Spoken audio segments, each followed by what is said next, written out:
Om Shanti. Good morning. आज हम अव्यक्त मूल्य का रिवीजन करेंगे। 12 अक्टूबर 1975 की मुरली। बाबा ने हेडिंग सुनाई, कंप्लेंट समाप्त कर कंप्लीट बनने की प्रेरणा।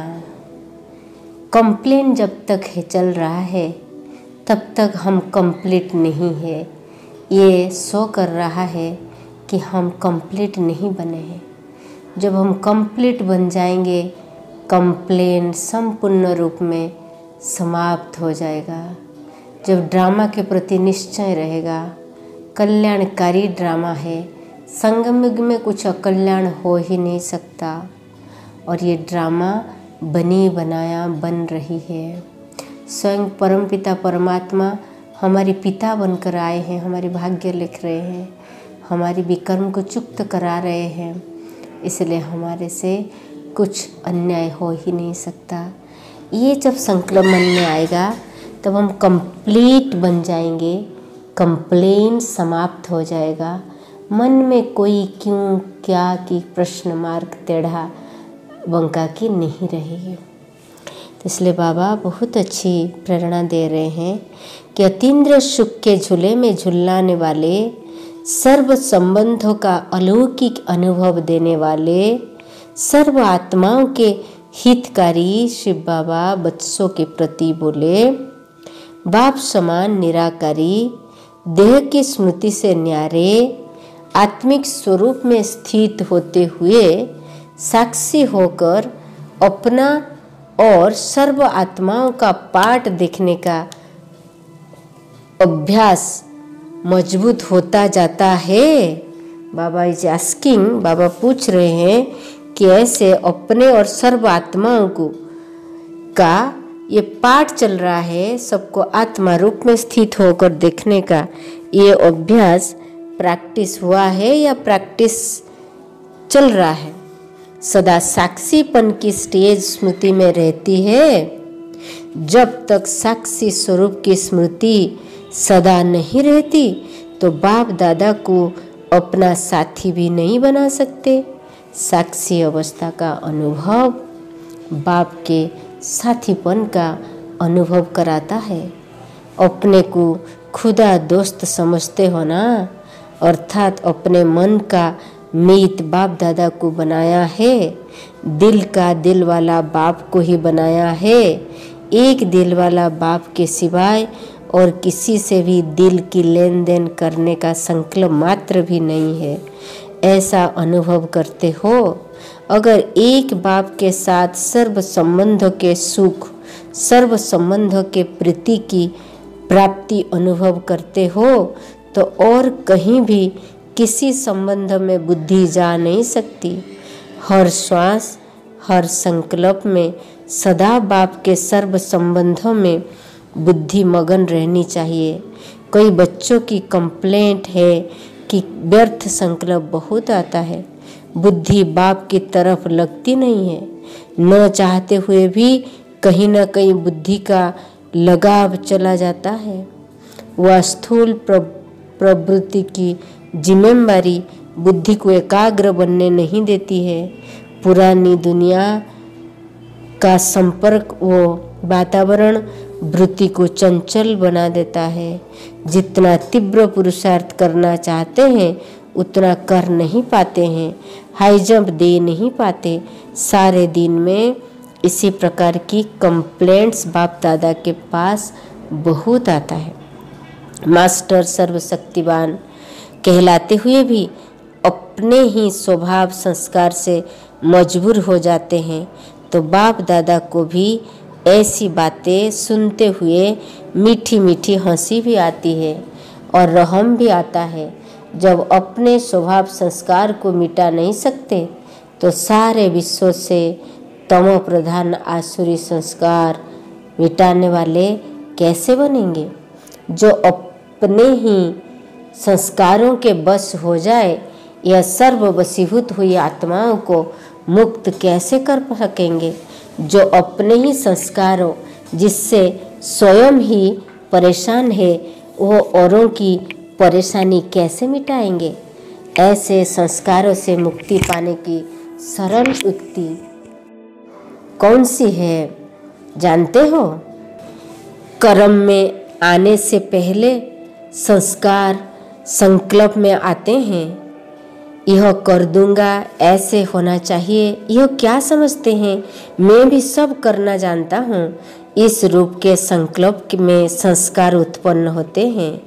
जब जानते हो कि इस समय संस्कार संकल्प रूप में अपना रूप दिखा रहे हैं, तो सदैव यह आदत डालो और अभ्यास करो कि हर संकल्प को पहले चेक करना है कि क्या यह संकल्प बाप समान है।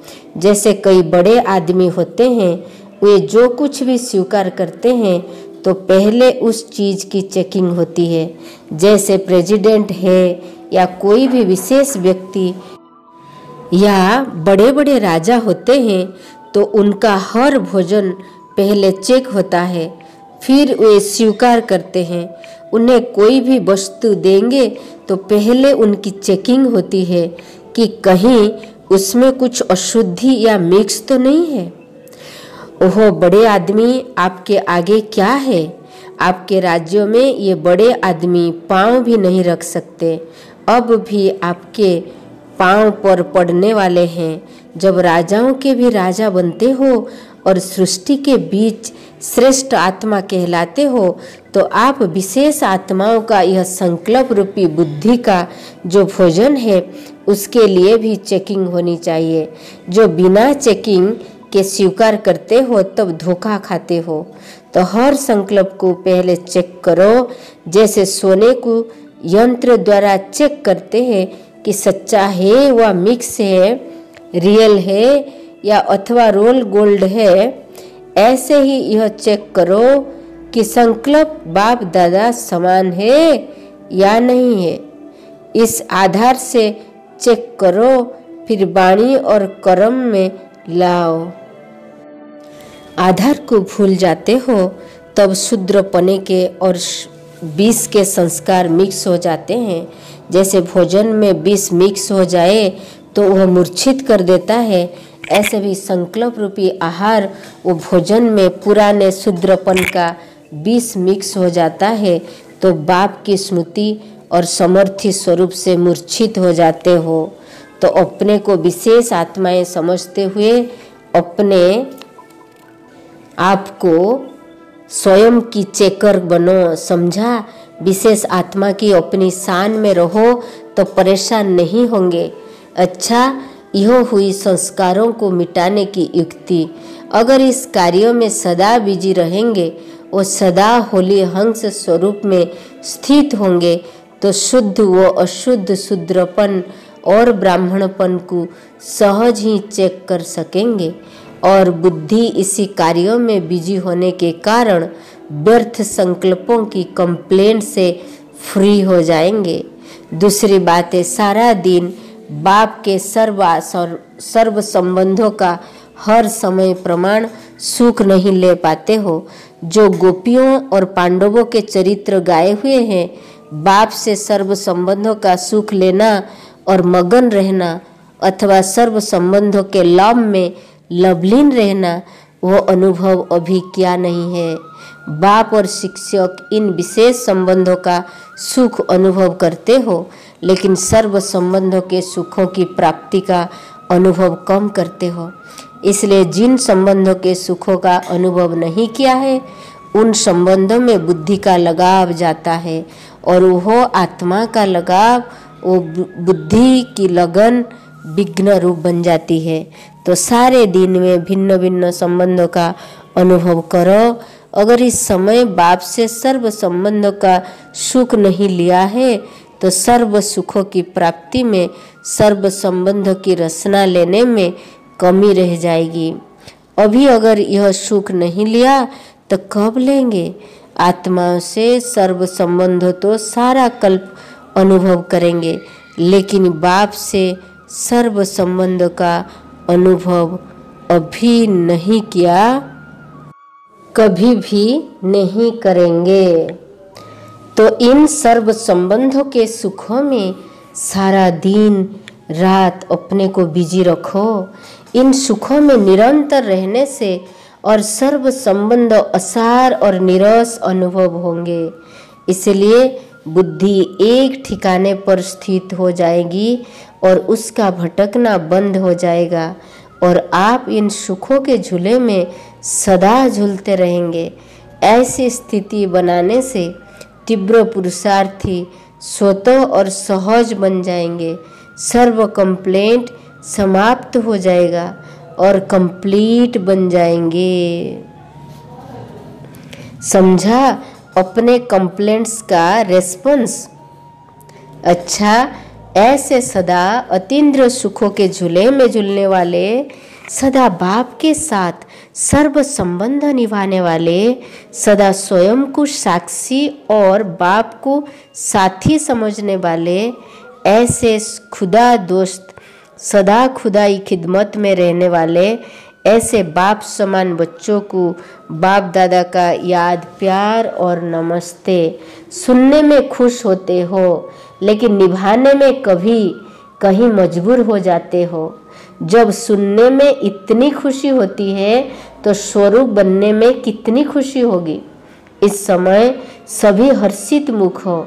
ऐसे ही सदा हर्षित मुख रहो तो स्वयं का भी समय बचाएंगे और निमित्त बनी हुई आत्माओं का भी समय बचा लेंगे।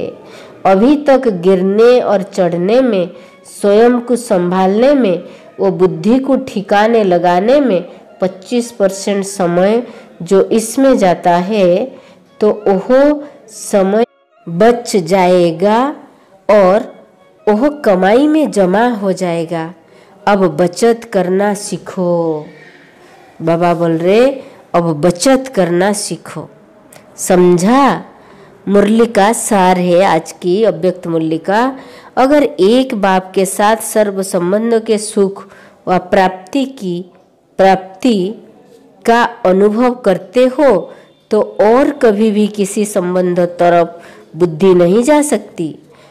अपने को विशेष आत्मा समझते हुए अपने का भी चक्कर बनो। सदैव यह आदत डालो वो अभ्यास करो कि हर संकल्प को पहले चेक करना है कि यह संकल्प बाप समान है। साक्षी अवस्था का अनुभव बाप के साथीपन का अनुभव कराता है। विशेष आत्मा की निशानी है और सदा अपनी शान में रहता है, कभी भी परेशान नहीं होता है। विशेष आत्मा की निशानी है वो कभी भी अपना शान में रहता है, परेशान नहीं होता है। ओम शांति। Have a nice day. God bless you.